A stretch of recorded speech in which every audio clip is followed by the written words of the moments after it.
And I think that a really valuable thing that I got from engaging in the whole class was to learn how to write for my student and not for me.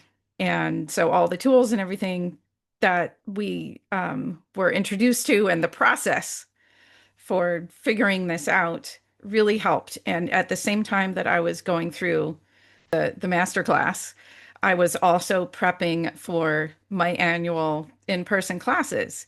And I wrote much better promos, and I had my best sign up year yet at that show. And so I'm able to apply everything that I'm learning to all the stuff that I'm doing across the board, which is incredible. But my most game-changing takeaway was that process for learning how to better write my titles and descriptions and the marketing from the perspective of the student who wants to take those classes.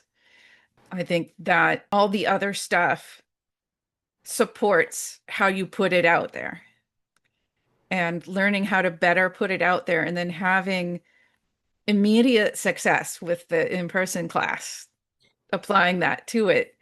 Um, so I know this is a thing that I can build on.